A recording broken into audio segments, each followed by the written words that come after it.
All right, I think we are live.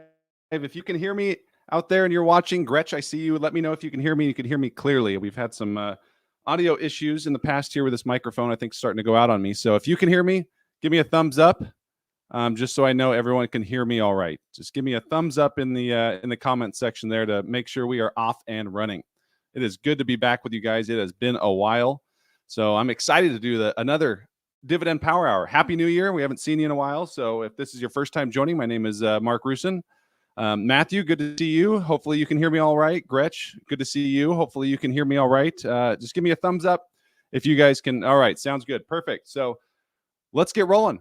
My name is Mark Rusin. I'm a CPA. This is the Dividend Power Hour. We talk about everything from dividends to growth stocks to just what's going on in the stock market. So I hope you guys had a happy New Year. I hope you had a great holiday season as well. That was kind of why we took a little break with this. I had some health issues. I was hoping to jump back on last week, but I got diagnosed with asthma back in, November. I think I mentioned it a couple times. Had a couple health scares with the family here. I have a son that's allergic to peanuts, and so we've worked our way through that. Everyone's doing well now, so we are back and trying to schedule these every single Wednesday. So you can kind of mark this on your calendar where we're just going to get together for an hour, talk about the stock market, talk about particular stocks. What am I seeing in the market? What are you seeing? And just build this community as we go. So again, it's always great. I know I got a bunch of messages from you guys saying, when's the Power Hour coming back? When's it coming back? Here we are. We are back live again. So let's get rolling here. Taking a look at our normal slide deck. So let's take a look here at where the markets are to start the year. So here we are, January 17th. So we're good 2.5 weeks into the new year. We got the Dow Jones. All three major indexes, all four if you want to include the Russell, are down. So we got the Dow Jones is the big laggard right now, down 1.1%. S&P 500 down a little bit more than a percent right now.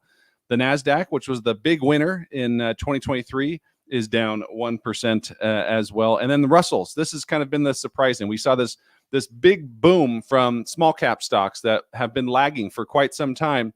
That last, call it month and a half or so, they had a great rally. We saw a big run, and this is a big factor on why I made the IWM a potential top pick for 2024, but a lot has to go right for it. A lot has to go right with the economy, because if we do in fact dip into a recession, then the Russell 2000 is not going to do that great.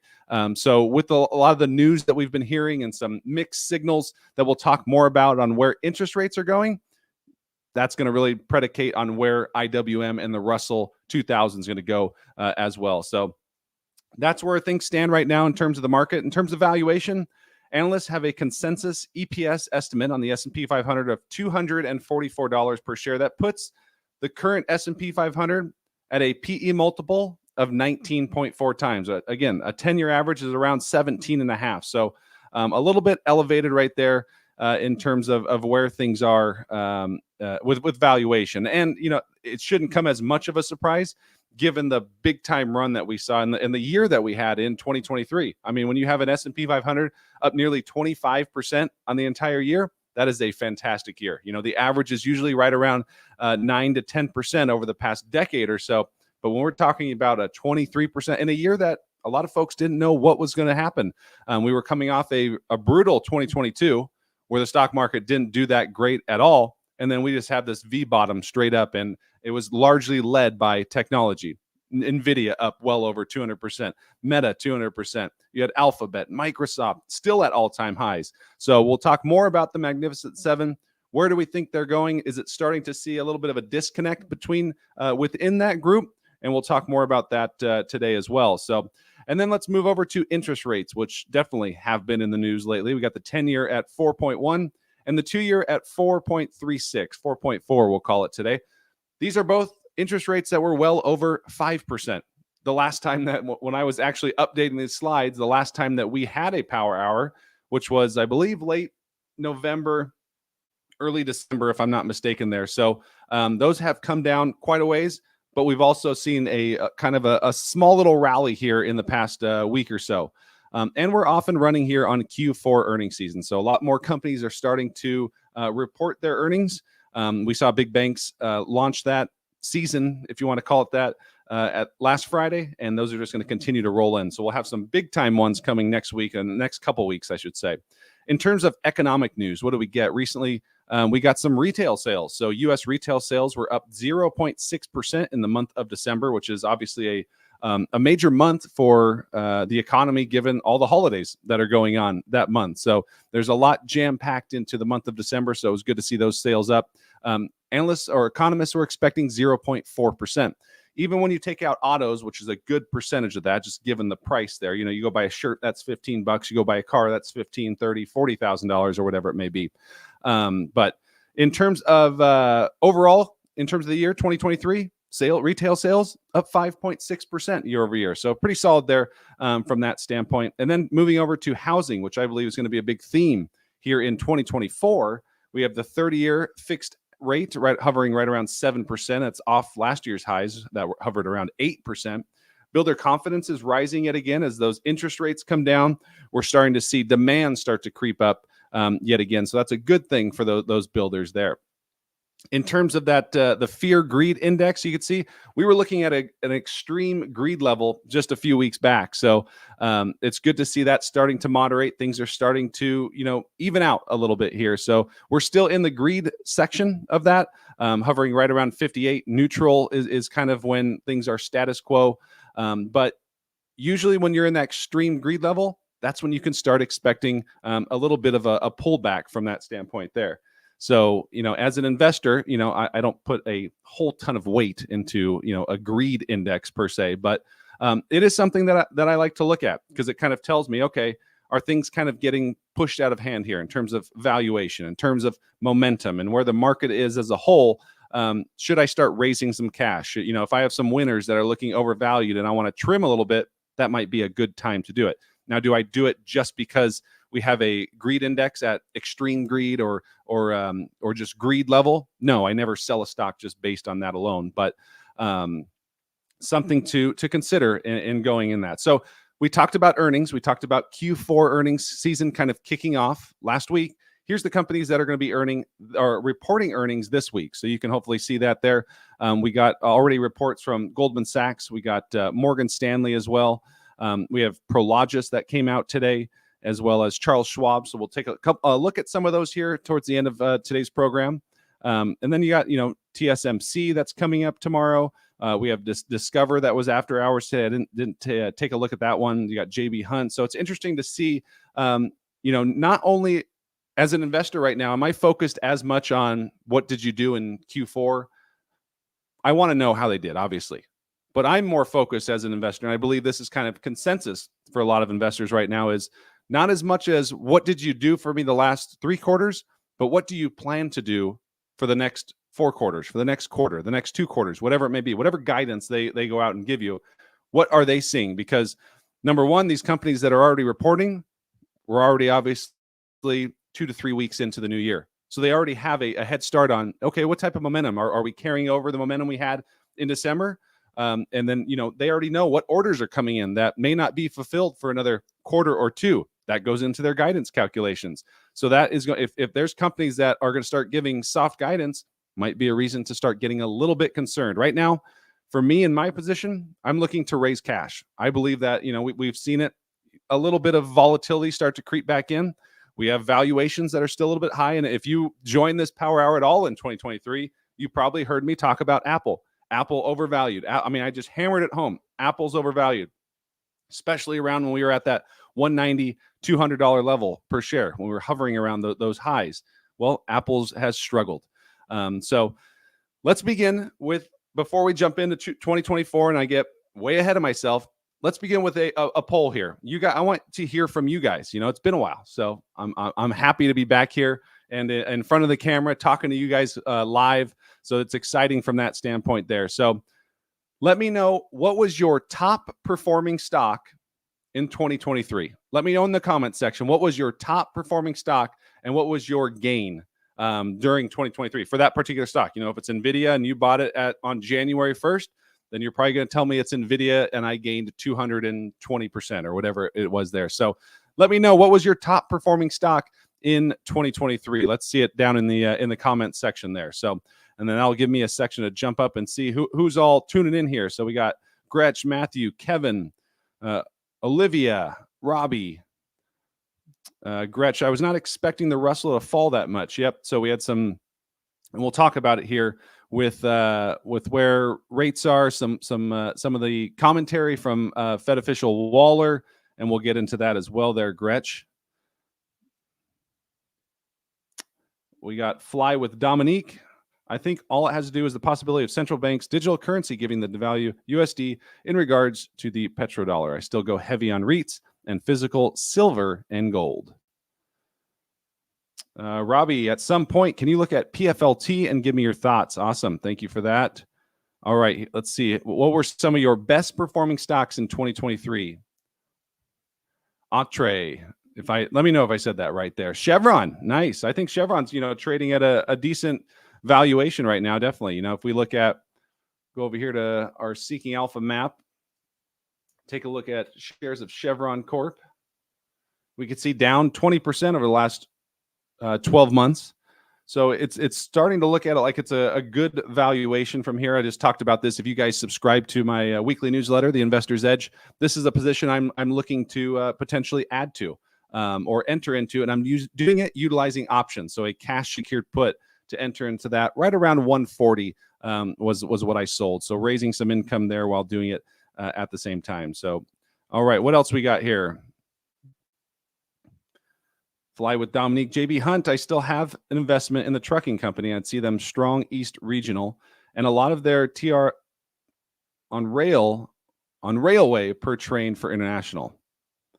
So Gretch's top performing stock, Adobe, up 40% until the day before earnings. Got it. Photronics, 40%. David, what stock ticker is that? I haven't looked at that one before. Microsoft crushed it. Nice job there, James. Up 65%. Look at these gains in a year. Most people would be happy with a 65% gain over 5-6 years or so. That is a solid gain right there. And being up 65%, who knows when he bought it then. Rich Diaz went with PEBO, 30%. Microsoft up 60% here for Shane.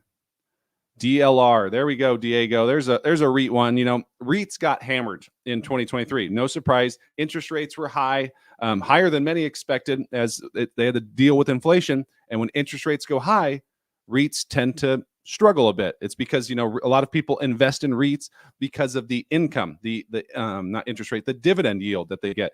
As a REIT, part of the deal there is you're not going to get taxed at the corporate level, but you have to shell out 90% of your taxable income back to shareholders in the form of dividends. So typically you get higher yields. Not all REITs. DLR doesn't pay like an 8% yield or anything like that. It pays a faster growing yield, but at the same time they are connected to the AI space with data center REITs. So DLR had a fantastic year. Not only did you get a solid dividend, but you get solid performance from a stock appreciation standpoint. So when you're looking at REITs and some of these higher yield ones, ask yourself, are you just looking at the yield, or are you looking at, when it comes to dividend investing, it's a total return investment. A lot of folks say, why are you investing $10,000 into this position just to get a 3% dividend? Well, number one, I'm not investing it just for the dividend. I never invest just for the dividend. Never invest based on yield alone. I look at the sum of the whole parts. What's the share price appreciation? I don't invest in Apple and Microsoft. They pay a dividend. I don't invest in them for the dividend. I invest in them for the share price appreciation. The dividend's a little icing on top, believe it or not. It's a total return thing. It's the yield, it's the share price appreciation, and the dividend growth. So, you got to put all those components together when looking at dividend stocks. And that's what a lot of folks that want to troll dividend investors or, they just don't quite understand the whole process yet. And it doesn't mean I turn a blind eye to growth stocks, because I have plenty of them. My number one position in my portfolio outside of an S&P 500 index fund, my number one individual stock is Alphabet. Doesn't pay a dividend. So, all right. Juicy fruit. We got SMCI, 692%. Holy smokes. When did you buy that one? Up 275 in the past year, and you're up 692 in 2023. Wow. There must be some options or there's something income that you got in there, I would imagine. Well, all right, Larry, what do we got here? Microsoft. All right. Larry's got Microsoft. That is a great one there. All right. Let's go with Dazine. Bought Target at 105.5, up 35%. Solid. Palantir. A lot of folks believe Palantir is going to have a big year here in 2024, Matthew. So I would imagine you still hold it, and you probably think the same there. All right, Kevin's got CAH, some Intel. So we got Cardinal Health, some Intel, some IBM in that order. IBM, if you saw my recent video, was one that I covered there on a high yield stock. You know, Big Blue trying to make that comeback there. So definitely an interest one. I don't own it, but I definitely like the prospects of IBM right now. So Simon Property Group, 40% since May. Okay, let's go back to make sure I know which one we're talking about. Fly with Dominique. There we go. JB Hunt. Just got it this year. Energy. Last year, been Delta for me as Aviator. PLAB for David. PLAB. Okay, so there it is. Photronics up 56% over the past, for those of you that are interested in this one. I hadn't looked in it before, so down 3% today, but having a solid past 12 months, up 56% year to date, down 9%. So it's a little bit more of a volatile stock here. Market cap of 1.9%, somewhat high of a short interest rate there. So no dividend for this one, but someone likes it here. Someone on Seeking Alpha said it's a hidden gem likely to benefit from AI. So it sounds like they have the AI plug there. So one I'll have to take a look at there, David. Thanks for mentioning those. And that's what's great about that. What I miss about the Dividend Power Hour is just folks putting out stocks that and making others known. Doesn't mean we just go buy it. It means it gives us something to go check out and see if it's a good addition to our portfolio there. There we go. This is what I was waiting for. I was waiting for a Broadcom one. So Trevon had a 100+% gain in 2023. How awesome is that? And you got a dividend. A growing dividend, a company that's grown their dividend at a 20% clip over the past 5 years. How awesome is that? So I also bought Shop, but sold out like a dummy. I'm new, so just learning for now. Yep, definitely. When you find one that you like, you know, I always try it. You know, you're never going to time it right. It's pretty much guaranteed for me. Anytime I jump into a stock, it's guaranteed to go down that very next day. I'm terrible at market timing, but I'm jumping into it based on the valuation. I'm comfortable with this valuation looking out 12+ months from here, 24+ months from here. So don't worry about that. Long term, I think Shop's gonna do fine there. Just make sure when you enter into it, you're entering into it at a good valuation that you're comfortable with. So Graham, good to see you. I bought Intel in January, out of it now. Reinvested in REITs, but lower rates will be good. And yes, we'll take a second to talk a little bit about REITs here. So we talked about digital realty here a second ago. So let's just talk about the REIT industry in general now. So REITs tend to have higher interest or higher dividend yields, like we talked about, and the pressure coming down. So when you have high interest rates, and this is the same issue that was with utility companies, utility sector as a whole, the worst performing sector in 2023 was utility by a wide margin. Utilities don't offer as much in growth. You can't come up with a whole new a product like, you know, Apple can come out with their VR headset, a new iPhone, an iPad, a watch. You know, these are new products to add that can increase revenue. Utilities are really stuck with, we got to increase rates, and there's rules and regulations around how much they can increase rates from that standpoint. REITs can go out, they have a little bit more flexibility. They can obviously go out and buy more properties and increase rents as well. People back out of things, boom, they can move things up mark to market there. So there's a lot of ways for them to be able to get growth, but you're not going to see, you know, huge amounts of growth because, again, they're not going to just come up with a brand new product from that standpoint there. So with REITs and going back to utilities, when rates go up, you can go get a high yield savings account for, call it 5%, risk free. So why would you invest in a utility company that has a 4 to 6% dividend yield, very little in terms of growth, when you can go out and buy a high yield savings account with no risk? Why would I go out and buy the utility? That there was a lot more options out there for investors. So what they do? They sold their utilities. They sold out a good portion of their REITs and went out and bought those. Okay, now interest rates are coming down. High yield savings accounts are coming down. Interest rates on US Treasuries are coming down. Now investors that seek a little bit more than a 3 or 4% return say, okay, I need to take a little bit more risk here. Even if you say you're towards closer to retirement, you don't want 3% because as we've seen, inflation's 10% last year. And the thing that gets me with inflation is folks say, oh, inflation's coming down year over year. It's only up 4% from a core CPI level. Okay, well, that's year over year, but you're comparing to 2023, which was up 8% the year before. So really, we're looking at inflation that's up 20% over the past 24 months. That is insane there from that standpoint. So we need to see things level out a whole heck of a lot more before we think we have inflation under control. That's why I believe it's going to be sticky. That's why I believe that we have, and I talked about it towards the end of last year on the November calls in early December, whenever the last one was, that a lot of folks are talking about the end of interest rate hikes and the beginning of interest rate cuts. And boom, immediately folks went to, oh, we're going to have 5 cuts. Then we went up to 6 cuts. No way in heck are we going to have 6 interest rate cuts, I believe. Obviously, I believe it with a certain sort of passion, I guess I should say. Do I believe rate cuts will begin in 2024? I do. I don't think they need to stay up at these levels, and I think there's a fear of the Fed staying too long. There's a risk level, not a fear, I should say, a risk level of staying too high, too long that can really impact the economy as a whole quite negatively from that standpoint there. So rates coming down, that improves things like utilities, that improves prospects of things like REITs. Real estate has always been something. There's so many millionaires and billionaires that are out there today that made a lot of their wealth from real estate. You don't need to go out and buy a single family home or go out and buy a self-storage unit yourself. You can get exposure by investing in real estate investment trusts. Doesn't mean that's the only way you have to do it, but if you're new to investing, don't have a larger sum of money to tie up, gives you a lot more flexibility. I think REITs are a great way to look at things there. So, Graham, thanks for bringing up that topic there.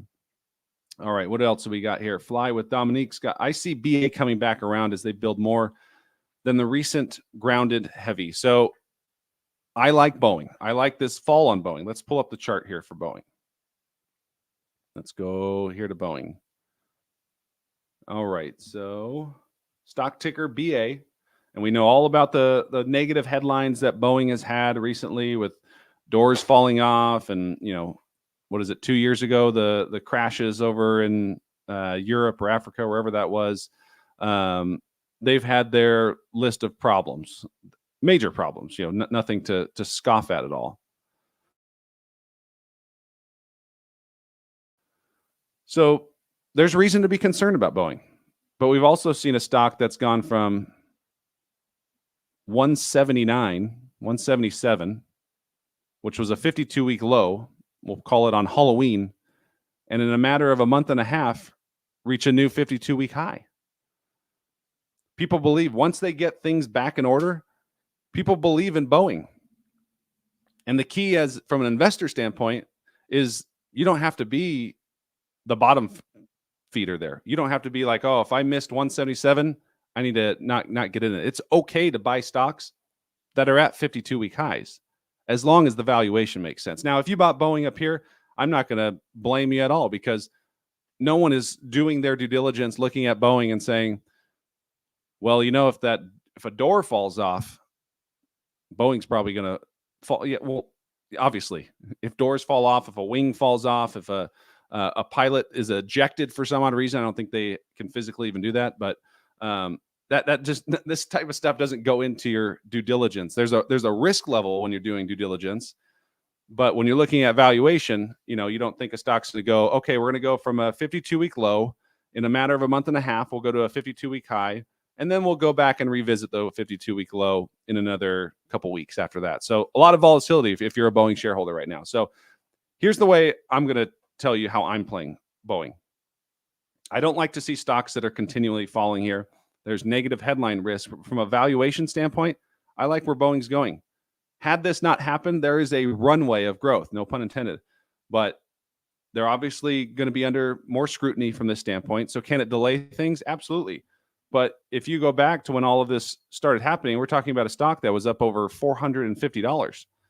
So all of this happened. We had the pandemic hit, and then we had planes going down, and there's 737 MAX that was grounded and stuff like that.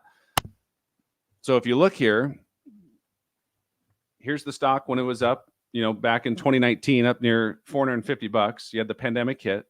Then it started making its way back, and then we had more issues with the planes and the grounding of the 737. So now they started building back trust, and we had a stock that went from sub 120 back up to $267 is the 52-week high that we've seen here, and now back down. So from a valuation standpoint, if they can get this stuff figured out, and there's going to be no way of knowing how long the delay is, in the background, the company, before all this happened, is setting up more growth to build more planes. Their backlog is massive. And that's one of the things that when you're investing in companies like Boeing, like General Dynamics, Lockheed, or home builders, there's a thing called backlog. These are orders that the companies have received that they haven't built yet. On your income statement, when you have a revenue line, you can't take in any revenue. You collected those orders. Maybe they even paid you ahead of time, but that doesn't count as revenue until you deliver the product. So they can collect the cash. They have to set it on the side in a balance sheet account. It's called deferred revenue. And until they build that aircraft and deliver it to you, then it counts as revenue. So we can't look at revenue to know what's coming. How do we know what's coming? Look at a thing called backlog. Orders received, signed contracts, but they haven't yet built the planes yet. So there's a long runway there for Boeing. And again, hate to use that term when talking about Boeing, but so be it. All right, what else you guys got? What else we want to talk about? I love this. This is a good group today. We have well over 100 folks in here right now. This is awesome with all these different stocks on MPW. That was definitely not a big winner there in 2023. Visa is a good one that I really like there. Pulte Group from David, PHM. All right. Here's our big NVIDIA winner. Troy bought NVIDIA back in 2019, up 220% last year alone. That is awesome right there. So went through a lot of, if I could spell, went through a lot of ups and downs. 2022 stock down big. 2023, stuck with it. That's that long-term investing. A lot of folks that may have sold out with NVIDIA down 60% in 2022 and said, oh, this thing's going nowhere. It's a fraud. No, just stick with it. Patient investors that invest in high quality companies make money. All right, what else we got? Dominique's he's got a big portfolio here. He got some Coca-Cola, VGT, so that's a technology infotech ETF there. Awesome. Doesn't matter what stock you buy as long as it makes you money. I say that a lot, and I get a lot of flack sometimes, when I do videos that include Altria Group, and I don't smoke. I've never smoked or done anything like that, and no nicotine products, nothing to that degree. And people always say, oh, well, I can't invest in a company that kills people. And some people, if that's totally up to you. That is definitely your choice. But there's a lot of things, nitpicking things that you can pick. I mean, you can go to McDonald's and say, that food causes obesity, which can cause heart disease, which can cause death. I mean, if you really want to pinpoint certain things, you can get to pretty much almost every single company that's out there. These pharmaceutical companies, create these that cause this. And so from that standpoint, more power to whoever, find a way to invest in high quality companies that make you money. All right. What else we got here, folks? Thank you. I'm glad to be back. If you can't tell in my voice, I am. This CPA here is excited to be back. I've had a chance to work with a lot of you guys, with my 6-week investing accelerator course. So if you're new to investing or just getting started and you guys want to work with me one-on-one, I opened up 3 more spots. So I've gone from 7 folks that I teach on a regular basis when we open up enrollment. And in 2024, we've expanded that to 10. So my schedule is certainly going to be a lot more full, and these fill up. So when you see those spots open up and you want to work with me, it's a 6-week course. We go through just how I teaching you how to value stocks. We look at all different metrics, 7 to 9 different metrics. We even look at REITs, but you can look at price to earnings, price to free cash flow, break down all the different the differences in the balance sheet. We look into the cash flow statement. We look at the income statement, show you how to be your own portfolio manager. So I'll leave a link down in the description below if you want to join me for that 6-week investing. So all you do is you sign up. I have a calendar it'll take you to. If you click that link, sign up for a investing valuation. We'll see if it's a good fit for both of us. Tell you a little bit more about the product and the course. Again, I don't pass you on to anyone like all these other courses that are out there. You only work with me, and that's why I can only do 10 of these sessions. So I love working with folks and helping them build wealth. So if that's something you want to do, definitely check out the link down there. So, all right, what else we got? We got some Broadcom and NVIDIA. Which one is better for 2024? Whoo! 2 kids, and that's like picking my favorite kid. I got one that's sitting over here watching Dad do the live stream right now. So he's got his computer set up and pretending like he's trading stocks, even though stock market's not open today. But we'll go with it. So Broadcom or NVIDIA. So I like both. I own both. Not selling either. I think there's some big time growth components still for NVIDIA, even with the growth that we saw. Again, it came off a brutal year for 2022. So we got to bring that into consideration as well. So AI is obviously a big theme. It's going to continue to be a big theme. I think a bigger, I don't necessarily want to say it's a bigger theme in 2024 would be cyber. I think cyber is going to be massive in 2024 and beyond. But get this, I'll tell you guys a story. I went out and got my mail yesterday. Not only did I get one, but I got 3 letters from different companies. One from my dental insurance company. I got one from my mortgage broker, and I forget what the third one was, all saying that they had cybersecurity hacks and that some of my information was kind of stolen. Now, some of it's just, my birth date and my like insurance card or whatever. It wasn't like Social Security or anything like that, but I got 3 of them in a single day. I thought this was a joke. I'm like, oh, wow, what's behind door number 3? Another hack. And sure enough, my wife was right there just laughing. I was like, this is unbelievable. So I think cyber is going to just continue to be, it's a huge threat for all sorts of companies out there to keep information safe and be able for us to trust it, to trust these folks these companies that are out there. So that's why if you look at let's look at it right now. Look at a stock like CrowdStrike. I mean, you could look at all of them. Palo Alto hitting, new 52-week highs. Look at that run in the past year, up 165%. But even if you just look at since October is really when we've hit a big stride there. Let's go check out Palo Alto, near a 52-week high, up 132%. You got a little dip there at the start of the year, but boop, right back up. What is there's an ETF. There we go. The problem with some of these ETF, this is the way, like if you want to play the cybersecurity theme and you don't know how to pick which one that you want, this is one way to do it. I don't own this ETF, but this is one that I know that's out there, is the fact that you have cyber, CIBR, the First Trust NASDAQ Cybersecurity ETF. So let's take a look at the holdings here so you can see an idea.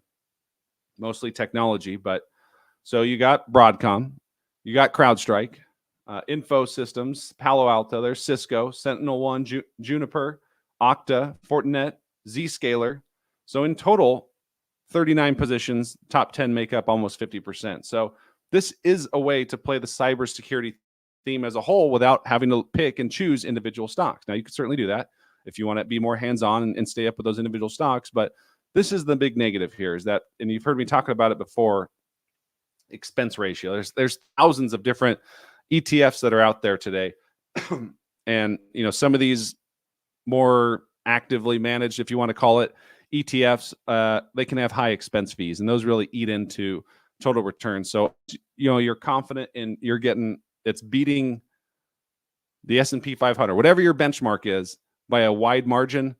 I don't ever see that paying a high expense fee really makes sense to me personally. So that's the one downside of that ETF per se, but that's a way to play it. So back to your question though, Broadcom, NVIDIA, I think they're both winners. I think they have a spot in my portfolio. And I don't see why they shouldn't have a spot in most portfolios that are out there. So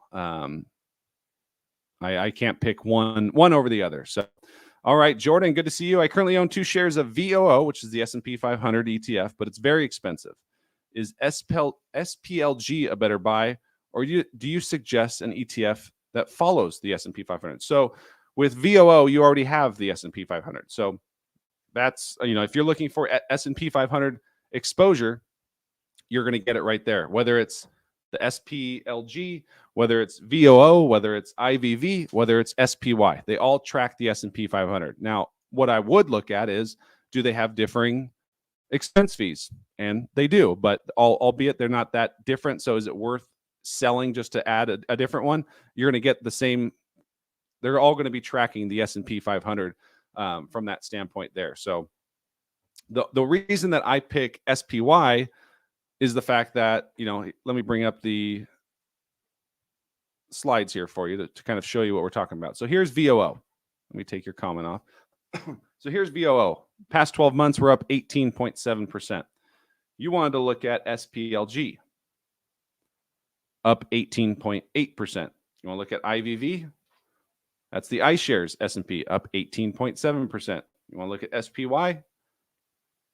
Up 18. They're all exactly the same. They're just different brokerages, different offerings. Everyone wants to have their S&P 500 exposure that's out there. So from that standpoint, I don't think it matters. Where it does matter, and just because a ETF has a higher per share price doesn't mean it's more expensive. Microsoft and Apple are the 2 most valuable companies in the U.S. stock exchange, in the S&P 500. They don't have the highest price per share. So don't ever look and get caught up with price per share matters. It doesn't from that standpoint. Valuation matters. So assuming that, again, let me preface this, assuming that you can buy fractional shares. So if you can't buy fractional shares, then yeah, it probably makes sense to get the smaller per share one. But most brokerages out there today offer fractional shares from that standpoint. So the reason that I like SPY is the fact that you guys probably know, I do options trading. I like to sell cash secured puts. I like to sell covered calls. So with that, SPY has the most liquidity in terms of the number of transactions that are made on a regular basis. Option traders that trade the S&P 500 index do it most of the time through SPY. So that's the reason I like that one. VOO doesn't get a lot of options action from that standpoint there. So that's the only real reason. If you're into options, then maybe take a look at SPY. So, but good question. David said, Fed said they will cut. We need to wait and see how many times they cut and when they start. Thoughts on MPW? Oscar, I've talked about this one in past, and I know we haven't had a power hour for a while now, but MPY is just I'm not a fan of it. I got out a long time ago, thank goodness. And I made money, but there's not many people out there that can say they made money. Down another 5% today. So this is a falling knife. If you want to look up the definition of falling knife, go to Wikipedia and you'll see a stock chart that says MPW on it. Just a company that I just don't trust management. Haven't trusted them for years. That was the reason I got out of the stock. And that's the reason I continue to not get back into the stock. When it comes to REITs, I want to look at, okay, what are the properties that we have? Are they ones that meet demand? Well, yeah, they own hospitals. Hospitals are something that's always going to be a need that's out there. But there's different operators that are out there. And when you have too much exposure to certain operators, if that operator isn't very strong, then you could have some problems. One of the things we're seeing with MPW. Now, I say this, and the number one REIT, if you were to look at my portfolio, is Vici, VICI, the largest landlord on the Las Vegas Strip. They own properties like Caesars Palace, MGM Grand, the Mirage, Luxor, Excalibur, New York. The list goes on. And they have high exposure to the casino operators. But they have some of the best casino operators in the world today. So I'm not as concerned as I am with something like MPW. So MPW is not a REIT for me. It has on paper the yield looks great. Probably going to get cut here in the near future there. AGNC is stable from Sean. REITs are best for me as my schedule doesn't give me time for physical real estate. Boom, there you go. Perfect. And even if you have time, it could still be a solid way. House of Building Ideas. Good morning. Good morning. Where are we tuning in from? Where it's morning time? I would love to know that. I'm on the West Coast here in California, so we're approaching dinner time coming up here. All right, what else you guys got? I'm trying to catch up. This is just a Q&A session we're going through right here. We got CrowdStrike was a top one, Fortinet. M Green, what is the highest expense rate ratio you think should be paid for an ETF? So my rule of thumb is I won't own an ETF with a higher expense ratio than 0.5. That's my cutoff. I don't own any that are at 0.5. The highest one I own is 0.28. That's DGRW, a dividend growth ETF that I've come to like a lot. Not as much as the SCHD, but I do like D. It's a good complement there because it has a lot more technology exposure where SCHD doesn't have as much technology exposure. SCHD is much more broad. One of the reasons it underperformed, one of the main reasons it underperformed in 2023, when you have technology as your fourth or fifth largest segment and communication services as I think it was 2 or 4% of your overall portfolio. Yeah, it's probably not going to do great for you in a year when those are the top two sectors there. So, all right, what else do we got here? VTI is good too. That one, that's about as diversified as you can get from a ETF standpoint there. So, VTI owns every single public company here within the U.S. there. So, VTI is a good one. I don't own VTI. I prefer S&P 500. I want more exposure to those larger companies there. Fractional was a game changer. That's definitely true there. So I'm still catching up here. Oh, Dividendology is in the house here, guys. If you haven't checked out his YouTube channel, then definitely go check those out. Subscribe. He has some great analysis on dividend stocks, working through his valuation tool and stuff like that. Good to see you, buddy, there. What else we got? What are your thoughts on Tesla? Tesla's starting to look like a falling knife, but let's look at this. Let me see if I can switch over because this is a good question here. So let's look at Tesla. Let's stop our screen share and let's switch over to the old iPad here. So hopefully you guys can see the iPad. So Tesla is a stock that I have some options on right now. Cash secured put sitting right around 215, and I have one at 220 as well. So we got one that's let's go up here and let's go to Tesla. 215 and 220 are both right now, but Tesla's in a tough spot. So here's kind of what we're looking at in terms of Tesla. So what you can see is like right where that arrow is at right now. That was kind of the start of, there we go. Sorry about that. Let's go full page here. So we see that we're in a kind of a funnel right now, a downward trend when it comes to Tesla. And we can see right where that arrow at, if you look at the top there, that's the RSI. The RSI, anytime I see that over 70, that's kind of that indicator. It's a momentum indicator that the stock is overbought, meaning that it's likely to come down in the near term. And when you look at the RSI, between 70 and 30 is typically your normal period. Let's look right here. RSI touched. So that shaded purple area is an RSI between 70 and 30. So right there at the bottom, that was the bottom of that trend right there. The stock reversed higher. Let's catch up here. We see it touching under 30 there. That's that same period where we touched again. The problem with Tesla right now is we continue to make lower highs and lower lows. So we're in this downtrend right here that we need to be concerned about. Now, the stock is at this point right now, right around 215, where we can see the support level. So it's kind of at that make or break area at 215, to where you have an RSI again. If you look up here, we're touching 30 right now.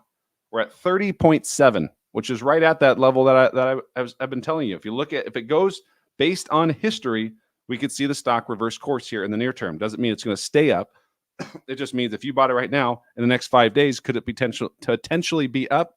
If it goes to historical standards, what it's done in the last 6 months or so, the answer would probably be yes, and I hope it does. I also have a covered call on it to kind of cover myself from a risk management standpoint here. So that's kind of where I'm looking at when it comes to Tesla. So it's really at a make or break level, because what happens if it breaks this area that we've circled, then we have a long ways to fall. I think you could see Tesla fall under $200 rather quickly. So that's kind of my quick and dirty on Tesla, for what it's worth. Take it with a grain of salt there. So, but good question. Those are my thoughts. Hopefully that helped their Hucklebuck. All right, what else we got here, guys?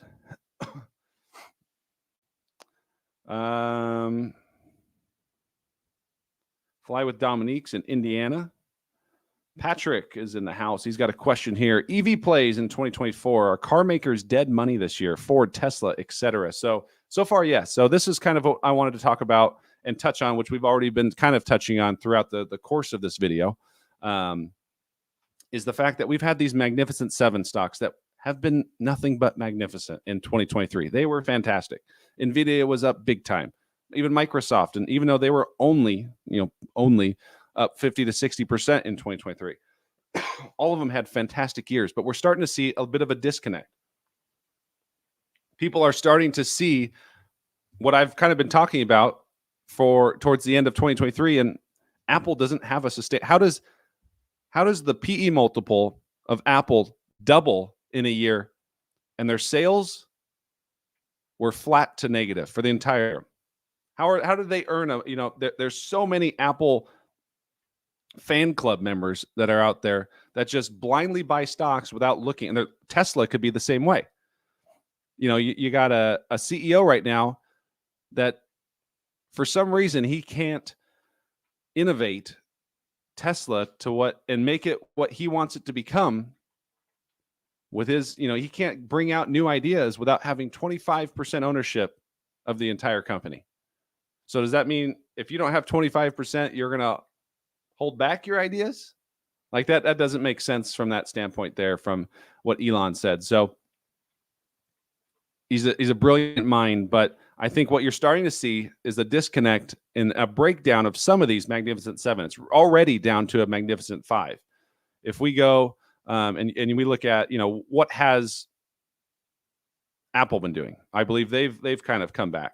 What is Tesla doing? We just looked at Tesla. They've already come back and had a rather tough year. Let's look here. So let's start with Tesla, since we were just looking at it. Year to date, and again, it's only been 17 days, which is even less in terms of trading days. We're already down 15% for Tesla. Struggling mightily, trying to build that we're more than a car company. We're an AI play, so on and so forth. Apple up 35% over the past year, down 5% already year to date here. So and it started before that. So it wasn't just like right when the year switched. Apple hit their final straw in the middle of December, and it's been a drawdown from there. So they're down about 10% from that standpoint, just right there. Went from $200 down to hovering right around 180. You could see right now, and the valuation is still expensive. If we go to the fast graphs chart here, and we go over to Apple,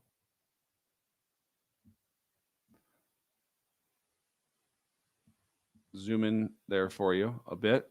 You could see down here at the bottom, let me move Patrick's comment there.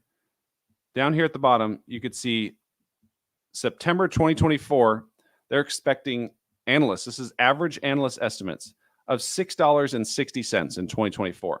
Stock closed at 180, we'll call it 183.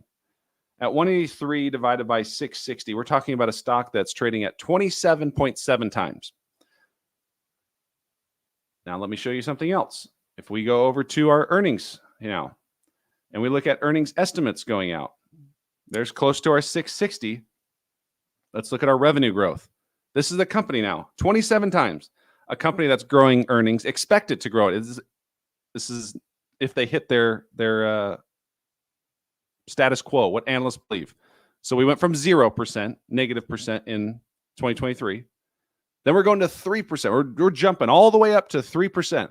And then we are at 5%. And then this is a company that's mid to low single digits revenue, top line revenue growth, trading at close to 30 times. Microsoft is a company that trades at 30 times. Amazon's, at 40 times from that standpoint. Those companies are bringing in, especially Amazon. They have a ton of runway. Big time EPS growth here from Microsoft. We're looking at Microsoft now, by the way. Just showing you the comparables. When you have two multiples that are somewhat close, you're getting a little bit more bang for your buck. Now, Microsoft, I still think is expensive in itself, but if you're a value investor, if you're a momentum investor and just trying to catch things in and out, then more power to you from that standpoint. But if you're a value investor looking to invest long term, you got to look at these things. Here's the top line revenue growth for another company that's trading close in terms of multiple, 15 to 14% for the next 3 years, not 3, not 5, not 6.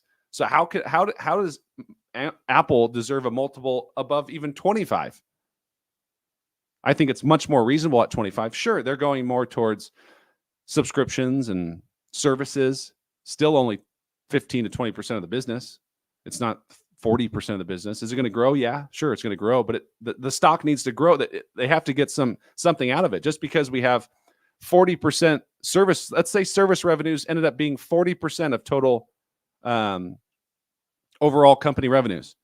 Well, if the company is still only growing revenues by 3% because iPhone sales have come so far down because what do they put now? A fifth camera on it or something? Like they need to come out with something innovative from that standpoint. So you can't just invest in a stock because of the name. So I think there's a lot lower floor with Apple. Doesn't mean I'm going to sell Apple. I own Apple. I'm not selling it. It's just not a stock I'm running to buy from that standpoint. So that's my Apple power hour bag on Apple type of session there. So hopefully that answered your guys' question there. What else we got here, guys? This is awesome here. You guys have been awesome so far. Dominique likes Apple. That's his blue chip for now. All right. We got a question from Brett. Your opinion on cannabis ETFs in their future? Cannabis is, you can play it through the EPS or ETF route. There's also real estate ways to play it. I think it's IIPR is my good friend Brad Thomas is a big proponent of. He's actually gone out and visited the property, spoke with management. But I think, even when it comes to those, it's really all going to be predicated on the regulation of government and opening that whole can of worms out, opening it up to more people, having the access be there. And it's not going to go anywhere until that happens. And, 1 or 2 states isn't going to make, change the needle all that much. So not something I own or really am looking to own. So TQQ, make sure I don't miss a Q there. So this is one I'm looking to do options with, sell some cash secured puts with T triple Qs there. So don't own it, but enjoy, triple Qs is one area I like to do options with. So the T triple Qs is another one from that standpoint there. Dominique doesn't like the future of EVs right now. All right, what else we got? We are here. We are here live streaming right now, Terry. That's a tall task to ask Palantir there, but do I think Palantir has a good amount of growth packed into it? I do. To call it NVIDIA is probably a little early there from that standpoint there. So Emil, if I got that right, hopefully, do you have any predictions for restructuring of SCHD? So once a year, we go through what's called a reconstitution, usually I think they do it in March. I'm very curious to see how things changes. I know AbbVie is now the top position. They all kind of move based on the day that they have or the week that they have. So Broadcom was the top position for a while, and they rebalance every quarter. So they're all kind of pushed closely together. And you can see right when I get towards that hour, my asthma starts kicking up. But I'm curious to see the change in technology and communication services. I don't think they're going to make that mistake again. On the flip side, though, you have a lot of these AI companies, fast-growing AI companies, chip companies, AMD, NVIDIA, all of these. NVIDIA you could, but SCHG is looking for dividend stocks, companies that pay stable, strong, growing dividends. NVIDIA pays one, not really. AMD doesn't pay one from that standpoint there. So the ones that do are more of these legacy companies. So it's a lot harder. If you want communication services, you can't go out and buy Google. You can't go buy Meta if you're SCHD because of how they've built that portfolio. So it'll be curious to see. I'm looking to see what type of structure exposure. Are they going to increase technology? Are they going to increase communication services from that standpoint? So that's kind of what I'm looking at there. Sales as Apple has so many parts to each item consumer needs. Bristol Myers Squibb has been a thorn in my side. For a while, it was one of my top 10 holdings, and I just finally had to trim it. Sometimes stocks can be low. I don't like to trim losers a ton, but if valuation's just like a stock stuck in the mud, and there's other companies where hey, I take out $5,000 of this stock right now and go put it in this company. There's just more opportunity over here. Then I don't mind selling it as long as I have a game plan for it. Bristol Myers has a fantastic portfolio coming up on some patent cliffs to be mindful of.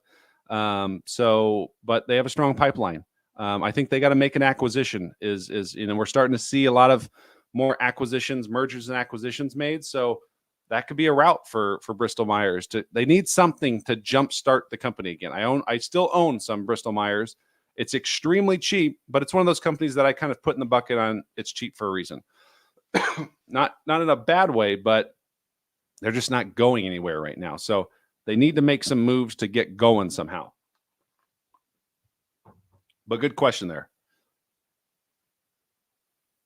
All right, what else do we got?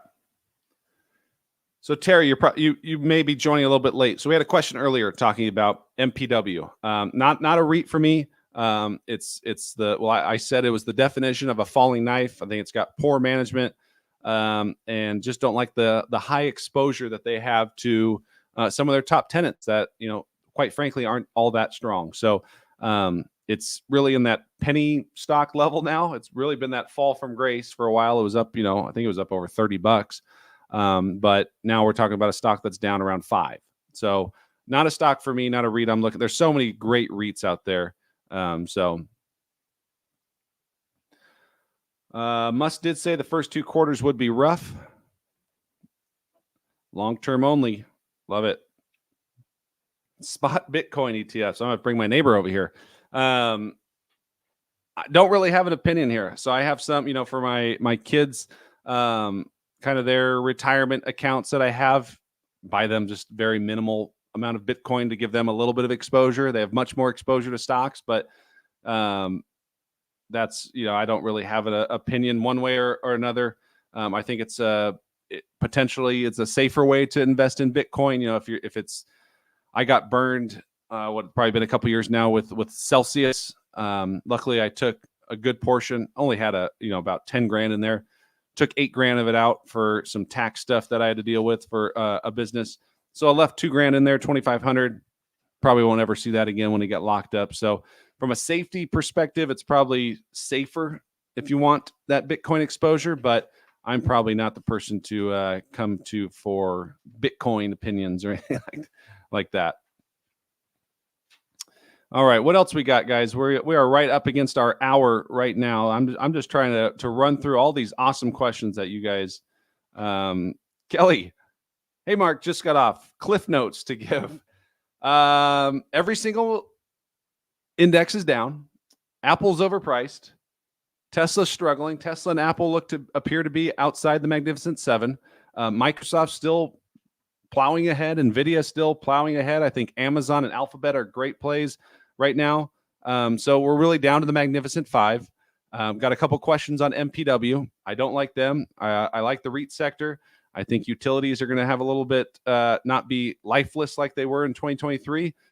Have a little bit of life in 2024. If you are looking for more income, if you're looking for more growth, utilities isn't a place to go. What else do we talk? I mean, we covered so much on this, so definitely go back and check the replay because this was an interactive group here, guys. So if you haven't done so yet, make sure you smash that like button down below. And if you guys aren't subscribed to my weekly newsletter, definitely subscribe. There's a link down there below, the Investor's Edge, and it's completely free to subscribe. If you're just looking to stay up with the weekly recaps we send out every single Saturday morning, delivered straight to your inbox, you can get some. In fact, why don't I just show you guys what we're talking about here?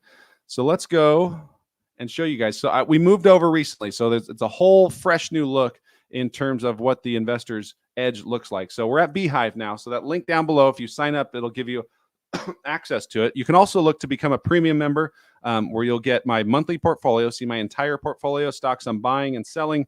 In addition, you'll get our Edge report, which is an in-depth research report, comes out every single week, trying to give you an edge in the market. You'll get earnings recaps as a premium investor. And then we do one stock deep dive every single week. So this week happens to be on Vici Properties. That'll be coming out tomorrow for all of our premium subscribers. But you can get a look here. This is the new Investor's Edge. You can jump in. If you want the free version, here's our weekly recap that you can check out. So this is just, if you're not looking to stay up with the markets every single day, then just check out this awesome visual that you can get really, really quick to see what in the world is going on with the market in the last week. We do some write-ups of the top 5 stories that went through in the previous week there. There's our Bitcoin ETF for that question there. We talked about Boeing last week, BlackRock, Citigroup, and there's where you can kind of upgrade as well and look at some of our other research reports there. We got a lot more that's coming for premium subscribers in this new year, putting together a monthly newsletter on 10 stocks that we're looking at every single month. So January is going to get one, February, March, so on and so forth. Again, that's only for premium subscribers. Looking to do as well monthly portfolio videos, calls as well, again, for premium subscribers. So prices will be going up. So if you are interested in it, you can lock in your price forever. Those premium subscribers that are in now don't see price hikes at all. So if it's something that you just want to check out for a month, definitely go do that. It's worth a shot there. So we would love to see you in that community. So definitely go check out the Investor's Edge. So with that being said, it's been awesome being with you guys for this past hour. Great to get back. So every single Wednesday, mark your calendars. The Dividend Power Hour is back, and I'll be on here just, chatting what's going on in the market, seeing what you guys are looking at, talking about a recap of what I'm looking at, some key stories here. So again, it's always a pleasure talking with you guys, answering questions and getting some ideas for myself. There was some stocks that we covered today that I haven't really looked at that closely yet. So some homework for me to go do. So again, it's always a pleasure meeting with you guys. So again, I hope you guys have a fantastic 2024. We will see you every single Wednesday at 4 p.m. Pacific time, 7 p.m. East Coast time. Make sure you hit that like button down below, and we'll see you next week. Have a great week. Take care.